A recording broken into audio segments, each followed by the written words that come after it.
Hi Bio 180, it's Dr. Kim. I know we have a couple of more installments. It's time for you for your next installment, which is the blood vessel section that we have not yet gone through. I want to make sure that you all have the opportunity to listen in on an entire lecture and feel like you've gone over every slide that you're going to be responsible for. But during class, I want to make sure, and even after that, I want to make sure we touch on things that we think were very, very important, and go from there. So without further ado, there we go. Okay, so cardiovascular system, blood vessels. So the delivery system is a delivery system of dynamic structures, this and that. Big thing about this: arteries carry blood away, capillaries, direct contact with tissues, veins carry blood toward the heart. We're going to go into the details of that more so. Couple things: both sets of vessels, the arteries and the veins, have three layers, except the capillaries, just the veins and arteries. They have the three layers. They are tunics. Tunics, if you recall, they're like things like shawls or something that you kind of layer over or on your body. So the very inside, closest to the lumen, is the tunica intima. Next is the tunica media, and the outside is the tunica externa. With capillaries, the endothelium is a sparse basal lamina located. So there's that. Next slide. So let's start talking about the tunica. The tunica intima is the innermost layer. That's the part that contacts the blood. The endothelium is a simple squamous epithelium that lines the lumen of all of the vessels. So it's contiguous with the endocardium. It's a slick surface that reduces friction. Like I said, there's going to be parts that are less moving, coming in contact with the part that moves more. So in this case, the arterial wall is the part that moves less, and the blood cells are the parts that move more so. What else? Subendothelial layers, the connective tissue and the basement membrane for them. They're found in only vessels larger than 1 millimeter wide. When so deep to that, I should say more superficial to that or deep to that, further away from the lumen is the tunica media, is the middle layer. It has usually smooth muscle. This is the musculature layer, and it has sheets of elastin. So this is the piece of the layer that is the thickest and has sheets of elastin. It's controlled by the sympathetic nervous system, and it controls vasoconstriction, which means that it's going to constrict and make the lumen, or the inside or the diameter of the hose, smaller. This is the bulkiest layer that's responsible for maintaining blood flow and blood pressure.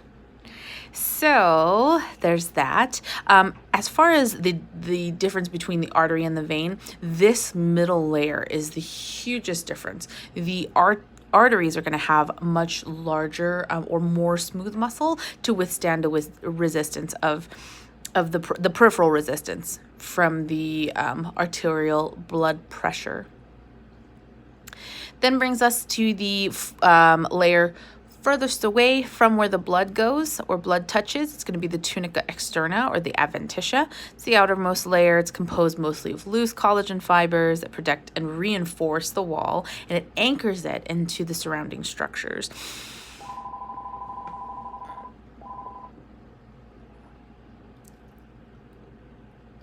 Okay.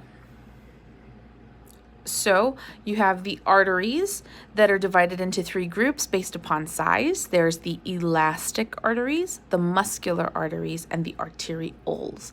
So the elastic arteries are the ones that are thick-walled with large, low-resistance lumens. So the aorta and its major branches, they have a lot of elastin, and they have that are found in all three tunics. They contain substantial smooth muscle, but they're inactive in vasoconstriction. They're actually there to act as pressure reservoirs that expand and recoil as it's ejected from the heart. It doesn't actually move so much to shrink the diameter so much.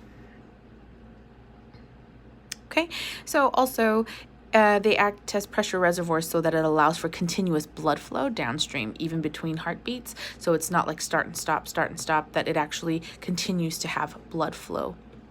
Oh, muscular arteries. These are the arteries that give rise to muscular,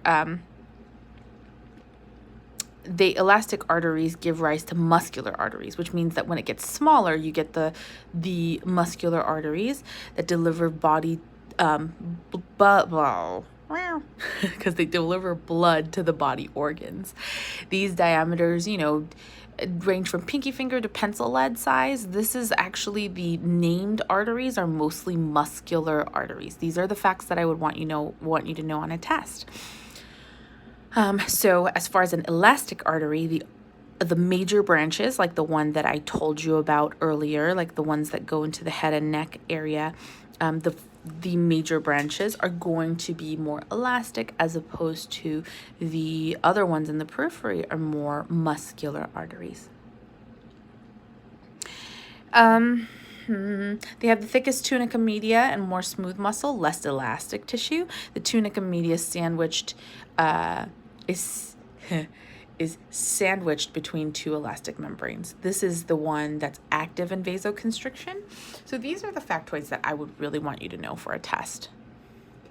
Like the 3 types of arteries. So there's the elastic artery, muscular artery, and the arterioles. Then I want you to know like why and how these are different from one another, and how they are characterized both by diameter and thickness, right? And the composition of the walls. These are the things that I would want you to know for for a test. And then so if I were to say like the aorta is an example of, and you would say it's an elastic artery, but the ulnar and the radial arteries are examples of muscular arteries.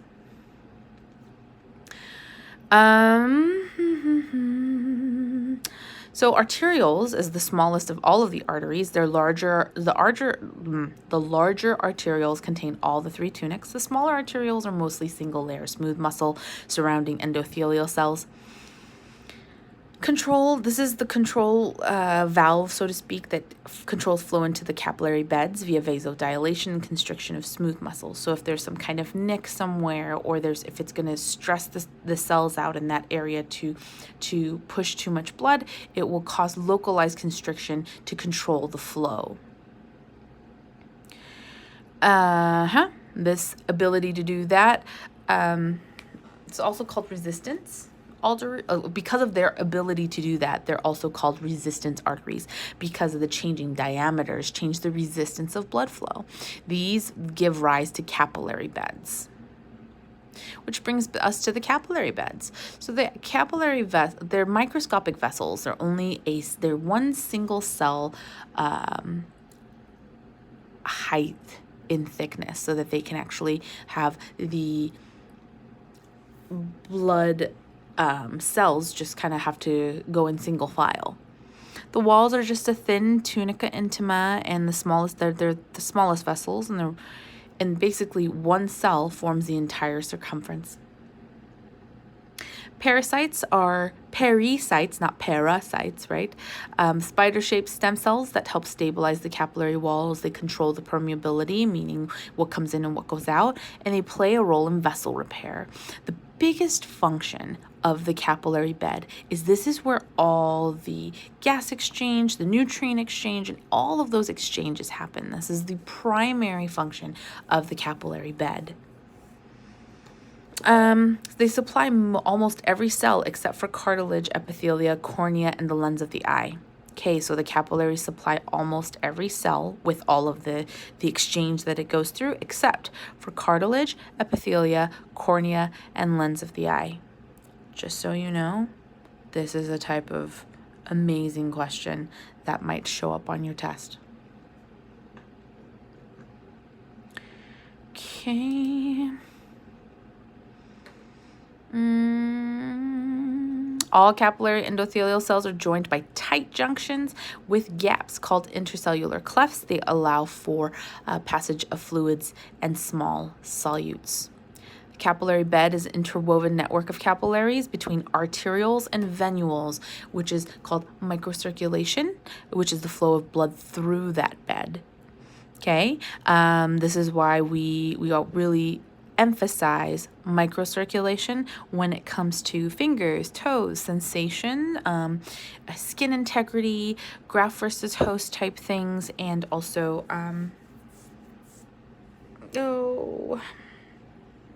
sexual health as well. We really do talk about microcirculation. Capillary beds must consist of two types of vessels: the vascular shunt, which it's a channel that connects the arteriole directly with the venule, and the meta-arterial through thoroughfare channel is what it's called, the thoroughfare channel. Meta-arterial thoroughfare channel, there's that one here. And true capillaries, which are actual vessels that are involved in the exchange. True capillaries are, 10 to 100 exchange vessels per capillary bed. It's a lot. True capillaries normally branch from meta-arterial and return to thoroughfare channel. That goes out and in, and it does definitely it eventually comes. It branches out for the exchange to occur, and then it branches back in for return eventually back to the heart. True capillaries normally, precapillary sphincters. That means before the capillary, there's a little bit of like a round muscle that regulate blood flow into true capillaries. The blood may go into true capillaries or into the shunt. It's regulated by local chemical conditions and vasomotor nerves. So locally, if you need more blood flow, then it will open up. If it needs less, it'll kind of clamp it down a little bit. Or it can be by nerves. The nerves can innervate it to open up or close down. Then after the thoroughfare and the capillary bed, you'll have venules, which are tiny veins. So capillaries reunite to form postcapillary venules, which then consist of endothelium and few parasites. It's very porous and allows, fluids and white blood cells into the tissues. And larger venules have one or two layers of smooth muscle cells. Then all of those, the venules converge, they form veins. They all have tunics. They have all of them, but they're just thinner with larger lumens compared to the arteries. The tunica media is very thin, but the externa is actually very thick. It contains collagen fibers and elastic networks. Large lumen and thin walls make veins good storage vessels. They're called capacitance vessels, blood reservoir, like capacity, because they contain up to 65% of the blood supply. Okay, let's keep on going. Blood pressure in the veins are very low, so adaptations ensure return of blood back into the heart, right? Otherwise, what are we going to do? The blood won't return back all the way to the heart, then we won't get the blood out of the heart and to the lungs and all of that good stuff, right? So in order to ensure venous return, we've got large diameter lumens offer little resistance, so they have venous valves. So these valves actually right here prevent backflow. And then you have venous sinuses, which are flattened veins with extremely thin walls. Examples are the coronary sinus of the heart and dural sinuses in the brain. So here's the thing. I really like the definition of a venous sinus, and I also do like the reason why the valves are there. Couple things that are going to improve or impact lymph and even blood flow is going to be skeletal muscles and even deep breathing. Now, anastomoses is another one. Vascular anastomoses are interconnections. Any kind of anastomoses is when two things are joined together. So these are interconnections of blood vessels. The arterial anastomoses provide alternate pathways, collateral channels to ensure continuous flow, even if an artery is blocked. Common in joints, abdominal organs, brain, heart. There's none in the retina though, kidneys or spleen. So this is going to be another important portion. So we need collateral routes. If it's really important, like the circle of Willis, which we will review a little bit later specifically, The circle of Willis is actually indeed a circle, and as you can see here, but it needs to be a circle because in order for it to fit and feed the different parts of the brain, you have to have it be a circle, because if there is some kind of blockage somewhere, the blood needs to be able to take alternate routes so that the minimal amount of damage is done because of a blockage. For example, if you thought, I don't know, if you simplified the example and thought that your arm only had one way in and one way out, so one artery, one vein, that's it. If it did that, what would end up happening if you had a heart clot, a clot or some kind of clogged artery because of you had one too many cheeseburgers and whatnot? If that happened, then everything distal to the point of blockage would be pretty much toast. So this is why we have collateral routes, to prevent that. Then the arteriovenous anastomoses, shunts and capillaries, so like the meta-arterial thoroughfare channel. So the venous anastomoses are so abundant that occluded veins rarely block blood flow at all. There's so many different anastomoses. Okay, so we're going to pause right there for now, and I'll be back soon.